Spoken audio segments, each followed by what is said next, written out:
Hello बच्चों।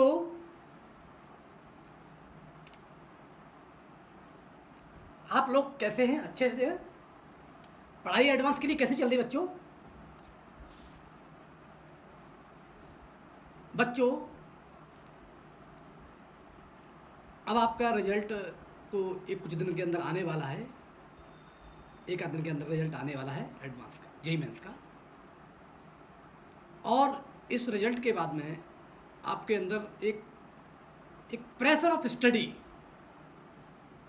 Of JEE advance will be generate after the result declaration।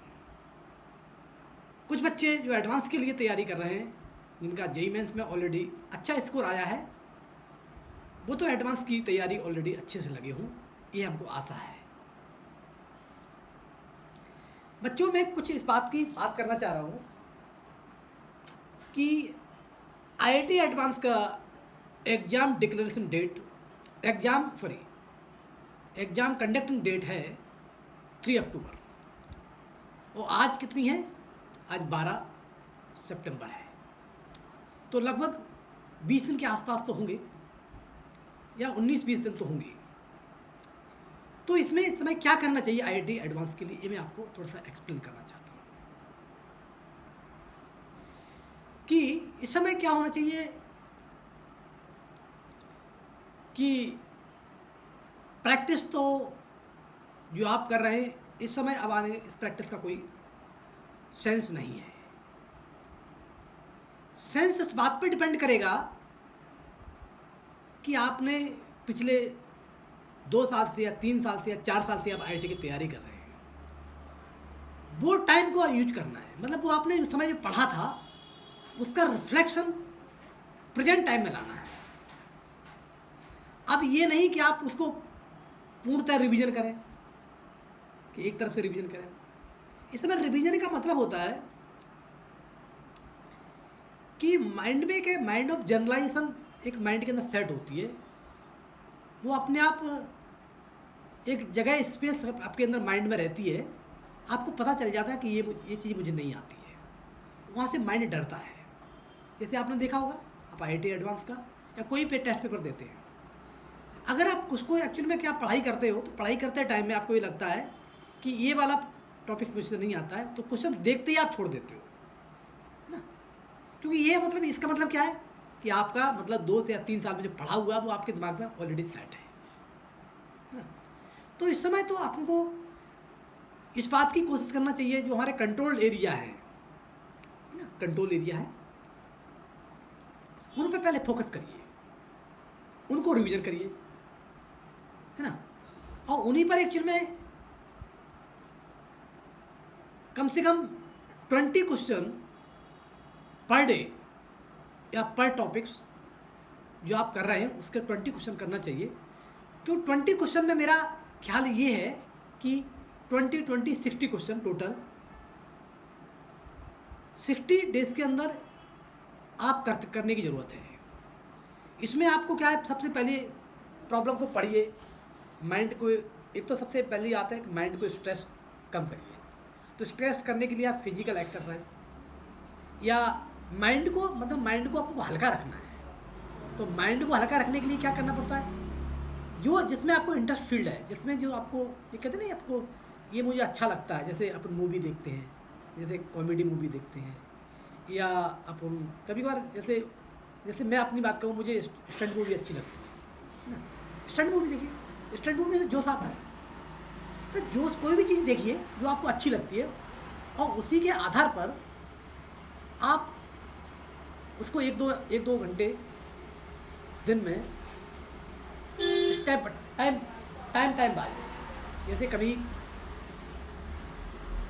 आधा घंटे फिर पढ़ाई कर ली, फिर आधा घंटे फिर पढ़ाई कर ली, फिर आधा घंटे, ऐसे 2-3 घंटे 24 आवर्स को देना चाहिए। और सबसे इम्पोर्टेंट बात, रिलैक्स, माइंड को रिलैक्स रखने का सबसे बड़ा तरीका मैं आपको बताऊं कि सोइए बहुत ज़्यादा, अच्छा वर्क करिएगा, फिजिकल एक्सरसाइज करोगे या पढ़ाई करोगे, है ना, तो जितने दिमाग को थकाओगे उतनी अच्छी नींद आएगी। तो दिमाग को थकाने का, दिमाग को इस तरीके से थकाना कि कॉन्फिडेंस रहे कि ये नहीं कि आपको दिमाग को थकाते रहो और कॉन्फिडेंस आपका डाउन होता रहे, वो भी नहीं आपको चाहिए। तो इम्पॉर्टेंट है कि आप अपने दिमाग को हल्का रखने की कोशिश करिएगा, है ना। जैसे मैं आपको फिजिक्स में बताऊँ, फिजिक्स में आप क्वेश्चन पढ़ें, पढ़ने के बाद में उसको एनालाइज करें। जैसे मैं आपको एग्जांपल बता देता हूँ कि प्रॉब्लम्स के अंदर प्रॉब्लम को सोचते हैं तो प्रॉब्लम से पढ़िए पहले। जैसे मैं एक एग्जांपल बताऊँ, एक प्रोजेक्टाइल मोशन है ना, प्रोजेक्टाइल मोशन का क्वेश्चन है। एक हम आप बात करते हैं हेक्सागोन। जैसे एग्जांपल देखिए, हेक्सागोन। हेक्सागोन मतलब क्या, हेक्सागोन है जिसकी सेम साइड है, मतलब आपका होमो, मतलब एक तरह की हेक्सागोन क्या होना चाहिए, होमोजीनियस, या कहते हैं 6 साइड वाला होमोजीनियस होना चाहिए, तो हेक्सागोन होना चाहिए जो हमारा रखा हुआ है। और पार्टिकल को हम इस तरीके से प्रोजेक्ट करते हैं कि 2 फेसेस तो हमारे नीचे रखे हुए हैं और जो बाकी 4 जो कोण है या उसकी वर्टाइसिस है वो हमारे किसी प्लेन के अंदर होंगी, है ना। अगर उसको हमने किसी पार्टिकल को किसी भी डिस्टेंस से हमने प्रोजेक्ट किया तो इस तरीके से प्रोजेक्ट करना है कि उसकी चारों मतलब वर्टाइसिस को टच करता हुआ पार्टिकल जाए। तो मुझे क्या फाइंड आउट करना है कि मैक्सिमम वेलोसिटी और मिनिमम वेलोसिटी का रेशियो फाइंड आउट करना है ना। तो क्वेश्चन हमने पहले सुन लिया कि अब इमेजिन करिए कि एक हेक्सागोन रखा हुआ है। अब हेक्सागोन में कोई इन्फॉर्मेशन गिवन नहीं है, सिर्फ हेक्सागोन का एक प्रॉपर्टी है कि आपकी उसकी साइड इक्वल होती है, ये मान लीजिए। अब पार्टिकल, प्रोजेक्टाइल को पार्टिकल को हमने थ्रो किया तो सारे हमारे वर्टेक्स को टच करना है। तो हमें क्या बनाना पड़ेगा, पहले इसकी इक्वेशन ये देखनी पड़ेगी कि हमारे 6 को ये प्रॉब्लम है कहाँ से। तो प्रॉब्लम पता चल जाएगा कि हमारा इक्वेशन ट्रैजेक्टरी पर बेस्ड क्वेश्चन है। तो ट्रैजेक्टरी पर बेस्ड क्वेश्चन है, अब कोई इन्फॉर्मेशन गिवन नहीं है। तो प्लेन अपन ये मानते हैं कि भाई ये हेक्सागोन है, ये वाला जैसे है, ये वाला हेक्सागोन है, तो पार्टिकल यहाँ से अपना फेंका और टच करते हुए जा रहा है, तो अगर उसको अपन क्या करेंगे कि अपन को जिस पार्टिकल से जहाँ से प्रोजेक्ट किया गया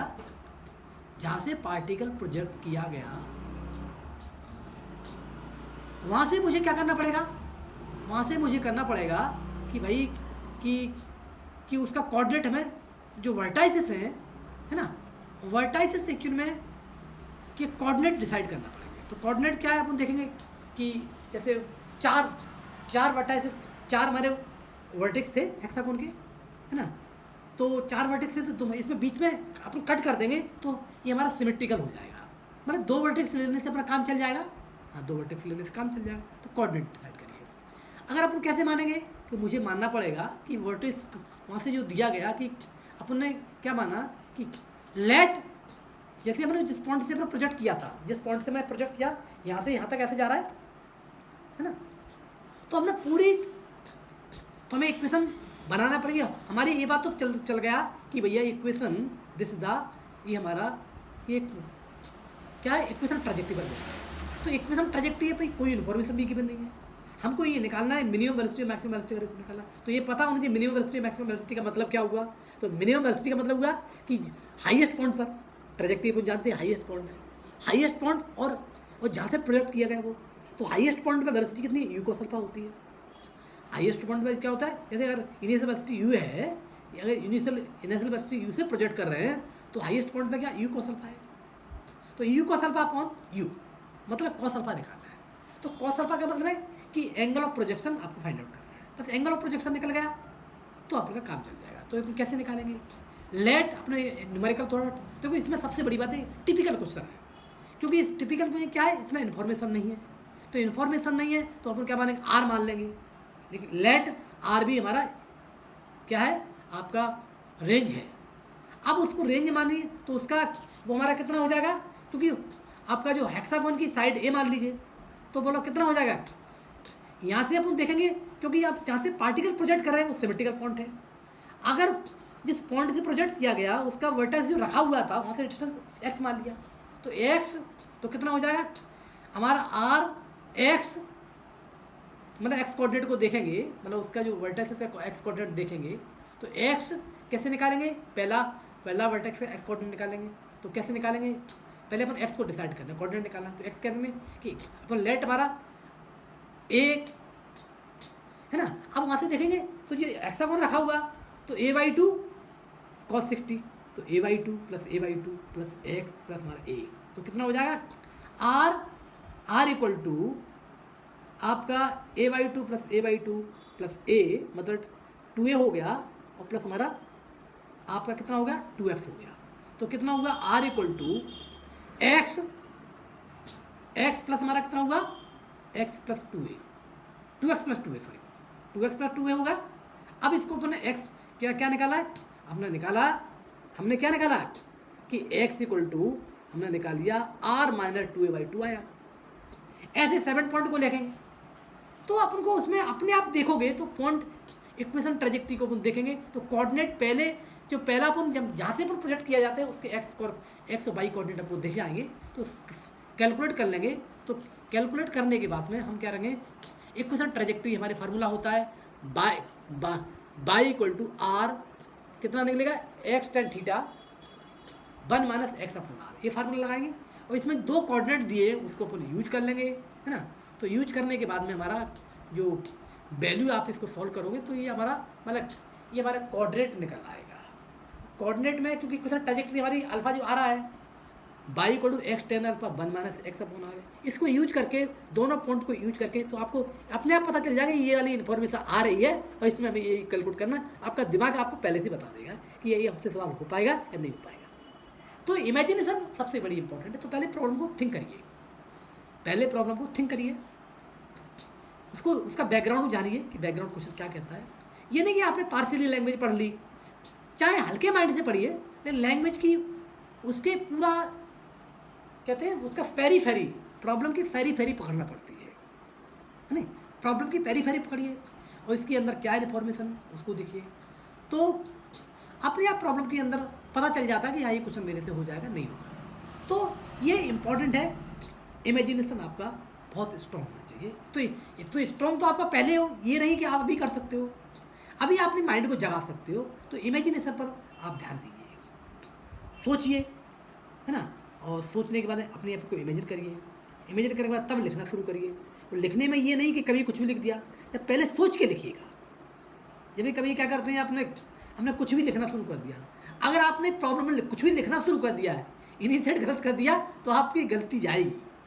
जब आप माइंड को क्या है, माइंड के साथ सोच रहे हो, जब आप सोच रहे हो, है ना, सोचने में और लिखने में, सोचने का लिखने के साथ कंट्रोल होना चाहिए, है ना। और कंसंट्रेशन बहुत अच्छा होना चाहिए, पूरी तरह से कंसंट्रेट, क्योंकि हमारी कहीं भी मेरा दिमाग इधर उधर नहीं भटकना चाहिए नहीं। तो ये बहुत ज़रूरी है कि इससे अपना टाइम वेस्ट नहीं होगा। तो आपकी इक्वेशन जब थोड़ा सा अपने माइंड को सोचा और लिखा, और लिखने के बाद में अपने या मैथमेटिक्स हो, या फिजिक्स हो, या केमिस्ट्री, यही आपके तीनों सब्जेक्ट के लिए काम करता है। तो कोशिश करिएगा बच्चों कि आप अपने दिमाग को बहुत कूल माइंड रखने की कोशिश करिए और इंटरटेनमेंट करिए। इंटरटेनमेंट में जैसे हम कुछ लोगों का शौक़ है कि मैं ओल्ड म्यूजिक सुनता हूँ, कोई लोग कॉमेडी मूवी देखते हैं, अपना जो भी इंटरेस्ट हो उससे इंटरेस्ट में देखिए। और सबसे बड़ी इंपॉर्टेंट बात है बच्चों, दिमाग का सबसे पहली बात है कि आप हमेशा जितना अच्छा रिलैक्स माइंड रखोगे, मतलब जितना आप सोओगे, है ना, मेंटली थकान नहीं करो, मेंटली थकान को हमेशा दूर रखो। अगर मेंटली थकान आपके दिमाग में नहीं है, मेंटली आपके दिमाग में थकान नहीं है, तो बच्चों फिर आपको तो अपनी मेंटली थकान को जरूर मिटाइए, है ना। और मैंने आपको बताया कोई भी सब्जेक्ट के बारे में प्रॉब्लम जब पढ़ते हैं तो अपने आप पता चल जाता है। दूसरी बच्चों हमने ये भी कहा था कि अभी इसके अंदर जो अपने कंट्रोल एरिया है उन्हीं पर ध्यान दीजिए, है ना। जो कंट्रोल एरिया है, आपको जो लगता है मुझे कंट्रोल है, और कंट्रोल एरिया आपको पता रहता है, क्योंकि अपन 2 साल में 3 साल में जो स्टडी करते हैं, है ना, तो वो आपके दिमाग में अपने आप रिफ्लेक्ट करने लगता है, माइंड रिफ्लेक्ट करने लगता है। जैसे आपको क्वेश्चन देखने के बाद आप लोगों को लगता है कि ये प्रॉब्लम मेरे से नहीं हो पाएगा ना, आपको माइंड बता देता है, लेकिन माइंड आप अपनी सोच को और माइंड के साथ कंट्रोल नहीं रखते हो, इस वजह से ऐसी गलतियाँ आती हैं। तो मैं बार बार ये कहना चाहता हूँ अपने आप को इमेजिन करने की कोशिश करिए। जितना अच्छा इमेजिन करोगे प्रॉब्लम को, कोई प्रॉब्लम को पढ़ा और पढ़ने के बाद तुरंत उसको पकड़ लिया, कैचअप कर लिया, उसके अंदर अपने देखिए कि एक्सट्रैक्ट करना चाहिए प्रॉब्लम के अंदर क्या लिखा है। लैंग्वेज एक्सट्रैक्ट करना जरूरी होता है मैथमेटिक्स फिजिक्स में। वो एक्सट्रैक्ट कर लिया और फिर थिंक कर दिया, सोचा अच्छा लिया, और सोचने के बाद में तब लिखना शुरू करो, तो आपको क्वेश्चन को 1-2 मिनट के अंदर आपको बन जाएगा। कैलकुलेशन तो, क्योंकि कैलकुलेशन तो आपकी ऑलरेडी होना चाहिए। ये नहीं कैलकुलेशन अगर आप 15 दिन के अंदर कैलकुलेशन बढ़ा सकते तो ऐसा तो हो नहीं सकता है। नहीं, आपका जो वर्क है, आपने 2 साल में 3 साल में जो वर्क किया होगा उसमें तो डिपेंड करेगा ना, है ना। तो डिपेंड वो तो अपने आप, मतलब अपन को इस समय आपने जो वर्क किया उसको निकालना, उसका यूज निकालना है ना। उसको निकालना है तो बस कॉन्फिडेंस रहेगा तो आखिरी ये 15-20 का जो टाइम बचा हुआ है कॉन्फिडेंस के लिए ही है ना। जैसे मैं आपको ये बताऊं, फिजिक्स है, फिजिक्स में सबसे बड़ी बात है, हमने आपने कुछ लेक्चर में भी बताया था कि फिजिक्स को 3 पार्ट में डिवाइड करते हैं, सिंपल, मॉडरेट और टफ। सिंपल में हमने कुछ टॉपिक्स बताए थे, पिछले लेक्चर बताया होता, और मॉडरेट कौन से थे और वो और टिपिकल कौन से थे। तो बच्चों 12th वाला पोर्शन में अपन देखेंगे जैसे इलेक्ट्रोस्टैटिक्स एंड इलेक्ट्रोडायनामिक्स, ये टॉपिक्स है, ये आसान है। अगर उसमें आपने पहले पढ़ा होगा तो इनको करिएगा। इससे क्वेश्चन आपको जल्दी टाइम में आप अपने माइंड को इसका जल्दी अपने जो दिमाग में 2 साल से पढ़ा है या 3 साल से पढ़ा वो अपने आप निकल आएगा, जल्दी निकल आएगा। मैकेनिक्स को निकलने में टाइम लगेगा, है ना, मैकेनिक्स को निकलने में टाइम लगेगा, और ये टॉपिक जल्दी निकल सकता है। जैसे आपका हीट ऑफ वेव्स है ना, हीट ऑफ वेव्स जो टॉपिक्स है वो भी जल्दी निकला, बहुत जल्दी निकल सकता है ना। और मॉडर्न फिजिक्स है, ये बहुत जल्दी निकल आएगा, क्योंकि मॉडर्न फिजिक्स में कुछ एरिया केमिस्ट्री का और फिजिक्स का दोनों कॉमन एरिया से नहीं। तो ये टॉपिक्स आपको इस समय आपको अपनी अंडरस्टैंडिंग को बढ़ाइए, है ना, और अपने अंडरस्टैंडिंग की, अपनी सोच को कॉन्फिडेंस लेवल पर लाने की इस समय जरूरत है। तो बच्चों अब आपको मालूम होगा रिजल्ट कुछ दिन के अंदर आने वाला है, और आप एडवांस की तैयारी, क्योंकि इस समय अपने माइंड को अपनी यूटिलाइज कर लिया, तो पूरा एक रिवीजन जो अपने आप जो हमने पढ़ा है 2 या 3 साल के अंदर वो अपने आप निकल के आ जाएगा, है ना। और पढ़ने का मतलब होता है जैसे मैथमेटिक्स में आप जाइए, कुछ हमारे मैथमेटिक्स में कुछ टाइप के एरियाज हैं, जैसे है ना, जैसे मैट्रिसेस है, सॉल्यूशन ट्रायंगल है ना, और इनवर्स ट्रिग्नोमेट्री है। ये मेमोरेबल टॉपिक्स भी हैं, जैसे हमारा परम्यूटेशन कॉम्बिनेशन है, बाइनोमियल थ्योरम है, प्रोबेबिलिटी है। ये पहले आपने पढ़ा होगा तो जल्दी रिवाइज हो जाता है। और कुछ एग्जॉस्ट एरिया है, जैसे कैलकुलस है, कोऑर्डिनेट है, कि इस बात पर डिपेंड करता है इस पर आपने काम कैसे किया हो, इस बात पर डिपेंड करता है। कैलकुलस एक्चुअली में ऐसा टॉपिक्स है, इसमें हर एरिया यूज हो जाता है, कोऑर्डिनेट यूज हो जाएगा, अलजेब्रा यूज हो जाएगा, ट्रिग्नोमेट्री हो जाएगा, मतलब सब कुछ यूज हो जाएगा, है ना। ये हमारा क्या है, बहुत मतलब कहते हैं बहुत अच्छा टॉपिक्स है। मतलब कैलकुलस एक ऐसा टॉपिक्स है, मैं देख रहा हूँ, मैं करीब बच्चों काफ़ी टाइम से पढ़ा रहा हूँ। एक तो मैं I am the mentor of AIR 678, है ना। मैंने IIT में 6वीं 7वीं 8वीं रैंक एक्चुअली मैंने निकाली है, और रैंक ऐसे नहीं निकाली कि मैंने कहा कि रैंक निकालने का मतलब हमने तीनों सब्जेक्ट खुद पढ़ा के निकाला। फिजिक्स केमिस्ट्री मैथमेटिक्स पढ़ाया, मतलब फिजिक्स केमिस्ट्री मैथमेटिक्स पढ़ाया। बच्चों मैं अपने बारे में बताना चाहूँ कि मैंने पहले क्या किया था कि हम पहले जब हमने स्टार्टिंग पढ़ाना शुरू किया था मैथमेटिक्स फिजिक्स पढ़ाते थे, तो फिजिक्स मेरा जो बच्चे हमसे पढ़ते थे वो फिजिक्स में बड़ी तारीफ़ करते थे कि सर की फिजिक्स बहुत अच्छी है। तो हमने क्या अच्छी है सर, आपकी एक्सप्लेनेशन बहुत अच्छी है, आप इसको रियल लाइफ में समझा देते हो, इमेजिनेशन दिखा देते हो माइंड में, तो ठीक है। तो बच्चे मेरे मैथमेटिक्स में बच्चे मेरी तारीफ़ नहीं करते थे, क्योंकि कुछ टीचर भी लोकल टीचर होते थे, तो वो इस बात को बोलते थे कि how the manage physics mathematics one teacher, वो भी advance subjective point of view से। अब तो खैर ऑब्जेक्टिव हो गया तो कोई दिक्कत नहीं, पहले सब्जेक्ट में ऑब्जेक्ट में दिक्कत क्या होती है, सब्जेक्ट में जो ज़माना था वो ऐसा ज़माना था कि वो बंद लिफाफा है। बंद लिफाफे के अंदर हमें क्या प्रॉब्लम हमें पता नहीं है, सवालों को खोलना बहुत मुश्किल होता था। और इसमें तो क्या है, प्रॉब्लम खुला हुआ आता है।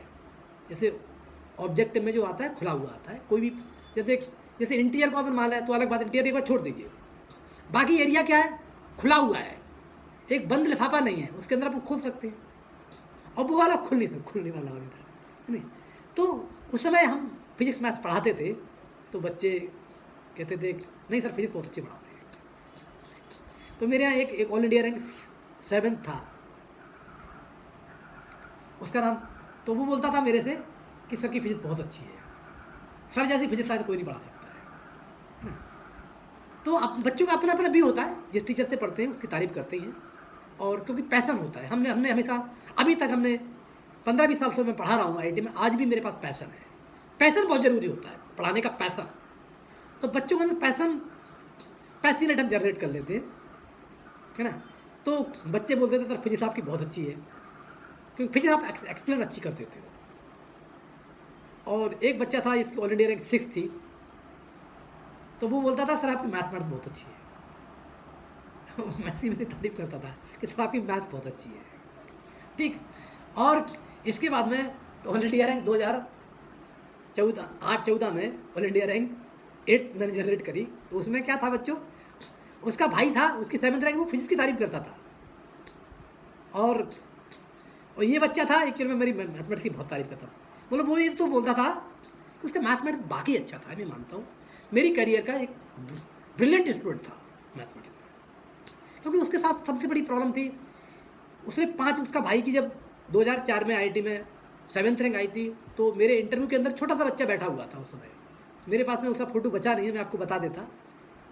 एक छोटा बच्चा था में, तो मेरे भाई के बगल में बैठ जाता, मेरे बगल में बैठ जाता है, और उसके अंदर वो पैसन जनरेट हुआ कि मेरे भैया की रैंक 7th आई तो मैं ऑल इंडिया रैंक 1 निकालेंगे।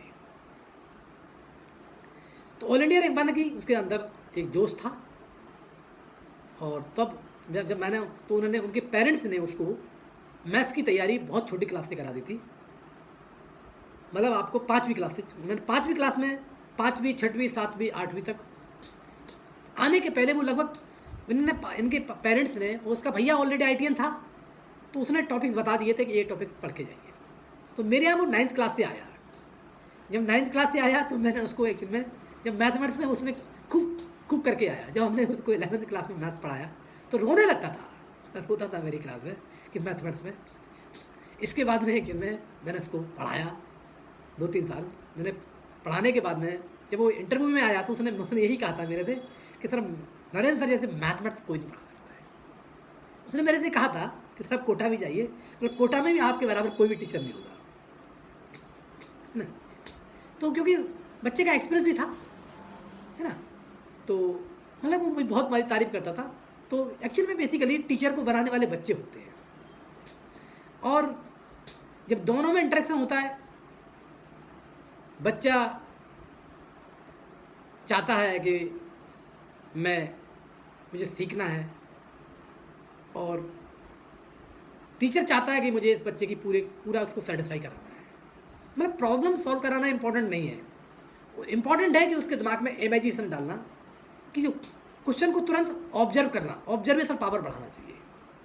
तो मैं अंदर कर ये मेरी क्वालिटी तो मैं खुद फील करता हूँ कि इमेजिनेशन, मेरे यहाँ बच्चे पढ़ने वाले कम से कम मैंने करीब 1000-2000 IITians मैंने बच्चे पढ़ाए होंगे अभी तक। तो मैंने ये देखा, तो सारे जितने बच्चे 2000 बच्चे मैंने पढ़ाए होंगे, करीब 1000-1500 से IIT में निकले होंगे, है ना। तो उनमें ये मैंने देखा कि बच्चे ये कहते थे कि सर आप फिजिक्स में इमेजिन करा देते हो। तो जब सारे बच्चे कहते थे कि फिजिक्स में इमेजिनेशन करा देते हैं, तो डेफिनेटली मैं सोचता था कि हाँ ठीक है। तो टीचर को बनाने के लिए बच्चे बहुत अच्छे इंपॉर्टेंट होते हैं। टीचर क्या होता है, मैं एक एग्जांपल बता दूँ। एक हमारा स्टूडेंट था वरुण सिंह भदौरिया, जिसकी ऑल इंडिया रैंक 142 थी, रैंक उसकी अच्छी नहीं आई थी। तो क्योंकि वहाँ पर जब ग्वालियर में पढ़ते थे तो कोटा की बच्चे बड़ी तारीफ करते थे, तो उसके दिमाग में भी थी कि भैया मैं भी कोटा जाऊँ। कोटा की फील थी कि कोटा में एक उस समय रेजोनेंस खुला हुआ था, तो उस कोचिंग में क्या हुआ था, उसके अंदर बड़ी फीलिंग थी कि हम जाएंगे। तो कोटा गया, तो रेजोनेंस में आर के वर्मा ने, एक फिजिक्स के टीचर हैं, उन्होंने पढ़ाया, जो टीचर थे उन्होंने पढ़ाया। तो पढ़ा रहे हैं क्योंकि एक्चुअली ऐसा नहीं, उनकी पढ़ाने की टीचिंग स्किल तो बहुत अच्छी थी, लोअर बच्चों के लिए काफ़ी अच्छी थी, लेकिन बच्चा वो ऑलरेडी मैंने सिखा रखा था। तो मुझे वो गया 15-20 में पढ़ा, और 15-20 में पढ़ने के बाद में तो वो एक्चुअली में कहते थे, बेटा मैं ये बोर्ड पर लिखाता हूँ, मेरे एक लाइन का मतलब होता है, मेरी एक लाइन का मतलब होता है ना।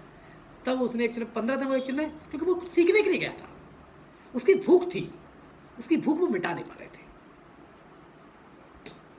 जो बच्चे की भूख होती है, भूख वो मिटा नहीं पा रहे थे। तो 15-20 दिन के बाद बच्चा एक्चुअल में वो एडजस्टेड हो गया। तो बार बार उनका वही लेक्चर कि बेटा मैं ये फिजिक्स पढ़ाता हूँ, ये मेरी बोर्ड पर पढ़ा रहा हूँ, इसका कोई बहुत बड़ा मतलब है ना। तो इस तरीके से बोलते हैं। तो जब बोलते थे तो एक दिन बच्चे को बहुत एंग्रीनेस आ गई, क्रोध आ गया। वो बच्चा बोला, सर आप जो मुझे पढ़ा रहे हो ना, my teacher mister Narendra sir, आप जैसे टीचर को आप जैसी प्रॉब्लम को दिखा देते हैं, पहले से उड़ा देते हैं सर। तो उनको बहुत गुस्सा आ गया है। एक फेमस टीचर था तो उनको गुस्सा तो आना ही स्वाभाविक है। तो उन्होंने कहा कि वरुण सिंह की फीस वापस करो। बोले सर मैं फीस वापस करना चाह रहा हूँ, मुझे पढ़ना भी नहीं आपसे। उसने क्लास में बोल दिया। तो बच्चा फिर मेरे पास आया। जब वो आया तो मेरी क्लास यहाँ पर चल रही थी, तो उसने ट्रेन में बैठा था, मॉर्निंग ग्वालियर स्टेशन पे आया। उसने तुरंत मुझे फ़ोन किया, सर मैं आपसे मिलना चाहता हूँ। क्या है क्यों? तो तू कोटा गया था। बोले सर मैं आपसे मिलना है।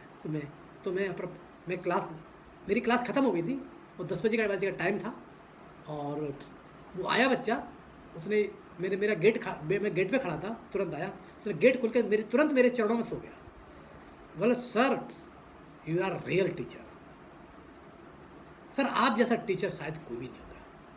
तो क्या होता है कि बेसिकली इम्पॉर्टेंट है कि टीचर को बच्चे ही बनाता है और बच्चों को टीचर ही बनाता है, दोनों एक्चुअल में कॉम्प्लीमेंट्री हैं, है ना। तो इसलिए मुझे बच्चों ने बनाया। मैं फिजिक्स मैथ्स पढ़ाता हूँ, मेरा level of teaching physics mathematics की है, वो एक्चुअल में मैंने अच्छे लेवल पे बच्चों को टीच करता है। अच्छी हो या बुरी हो मैं ये नहीं जानता हूँ, मैं बच्चों के दिमाग में सेटिस्फाई करा देता हूँ, इतनी क्वालिटी तो है। मैंने 20 साल का तजुर्बा मेरा जो कहता है, मैं बच्चों को ये प्रूफ दिखा देता हूँ, बच्चों को ये दिखा देता हूँ, बच्चा मानने लगता है सर यही होता है। इसको कहते हैं इमेजिनेशन। फिजिक्स मैथमेटिक्स के मैथमेटिक्स में क्या होता है, मैथमेटिक्स में पहले तो घिसाई होती है, घिसाई मतलब कैलकुलेशन आना चाहिए, प्रैक्टिस बहुत ही अच्छी आ रही है। फिर वो होता है एक एब्स्ट्रैक्ट मैथमेटिक्स होता है, जैसे कैलकुलस, आजकल कैलकुलस आता है, वो एब्स्ट्रैक्ट मैथमेटिक्स है। मतलब एब्स्ट्रैक्ट में इमेजिनेशन आ जाता है। जैसे आप कोऑर्डिनेट में जाइए तो कोऑर्डिनेट भी एब्स्ट्रैक्ट होता है ना, जितना अच्छा सोच सकते हो।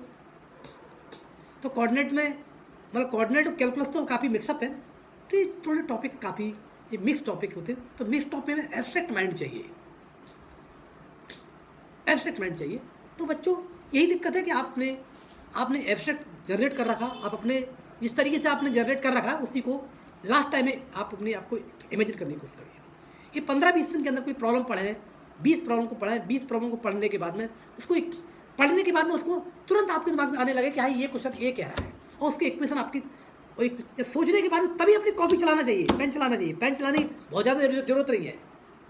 अगर पेन आपने चलाया और अगर स्टार्टिंग में आपने स्टार्टिंग गलत कर दी तो प्रॉब्लम से भटक जाओगे, फिर आपके अंदर माइंड में एग्जेशन आने लगता है, कि गलत हो गया, कॉन्फिडेंस डाउन होने लगता है। इसलिए जब शुरुआत करें थिंक अबाउट करो, तो सोचिए तब थिंक करें, फिर देखिए, तो प्रॉब्लम आपको बहुत जल्दी निकल जाएगा। सोच के साथ कैलकुलेट करोगे तो जल्दी आपका निकल आएगा, और वैसे करोगे तो आपका मुश्किल हो जाएगा। तो बच्चे लास्ट टाइम में ये कहना था, एक तो आप खूब सोइए, मस्ती से सोइए, है ना। अपने आप में गुस्सा होने की कोशिश मत करिए, नेगेटिविटी फैक्टर मत लाइए, कोई नेगेटिव फैक्टर मत अपने दिमाग में लाने की कोशिश मत करिए। जो होगा वो देखा जाएगा। अपने आप को अच्छा सोचिए, अच्छा सोचोगे तो ऑटोमेटिक अच्छा हो जाएगा। तो बच्चों आज मेरा यही एक एक्सप्लेनेशन करने का मोटिव था कि आप इस समय 15-20 दिन का कैसे इस्तेमाल करें IIT एडवांस के लिए रिजल्ट देने कुछ दिन के अंदर आने वाला है। ठीक है बच्चों, थैंक यू बच्चों, ओके बाय।